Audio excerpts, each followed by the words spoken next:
शरद पूर्णिमा आ रहा है और वहाँ कृपालु धाम पर साधना शिविर आयोजित होता है, तो हमारे महाराज जी का क्या कहना था उस पर, उसकी इम्पोर्टेंस क्या है अभी शरद पूर्णिमा वाली साधना शिविर की? वो सर्वश्रेष्ठ पर्व है। शरद पूर्णिमा के दिन ही श्री कृष्ण ने और राधा रानी ने अधिकारी जीवों को महारास का रस प्रदान किया था, जो कि सर्वोच्च क्लास का रस है, और हमारे महाराज जी का प्राकट्य उसी दिन हुआ।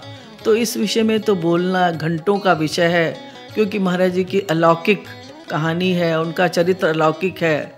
वाणी रुक जाती है और कंठ अवरुद्ध हो जाता है उनके विषय में कुछ भी कहने से, क्योंकि उनका प्राकट्य दिवस है, उनका अवतरण दिवस है।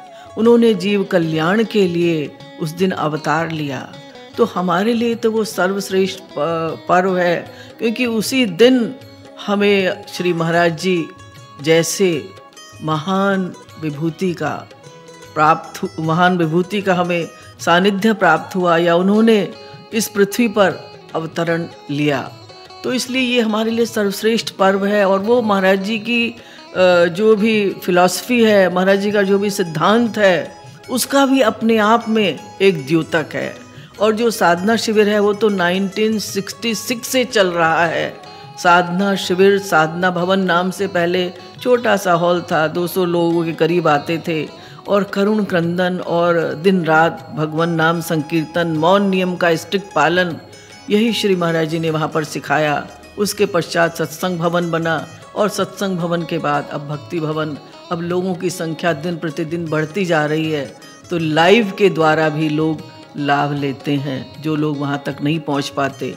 लेकिन गुरुधाम का तो एक विशेष महत्व है, क्योंकि वहाँ का कण कण दिव्य चिन्मय है। वहाँ महाराज जी की यादें हैं, अनंत स्मृतियाँ हैं, और वहाँ का हर कण साक्षी है श्री महाराज जी की लीलाओं का। तो वहाँ स्वतः मन लगता है। वहाँ के वातावरण में एक उन्माद है, एक अनुराग है, एक दिव्यता है वहाँ के वातावरण में। वहाँ का वायु, वहाँ की जल, वहाँ का तेज, वहाँ का कुछ भी साधारण नहीं है। उस सब को स्पर्श प्राप्त हुआ है, उस सब को सानिध्य प्राप्त हुआ है श्री गुरुवर का। तो वो गुरुधाम तो एक विशेष धाम है, जिसके जैसा कोई धाम नहीं है। सब धामन वारो वृंदावन पे, वृंदावन हूँ गुरुधाम पे वारो। तो इसलिए गुरुधाम जैसा तो कोई धाम नहीं है। वहाँ जाना तो परम सौभाग्य की बात है। बहुत सौभाग्यशाली जीव भगवत कृपा के द्वारा ही वहाँ पर पहुँच पाते हैं।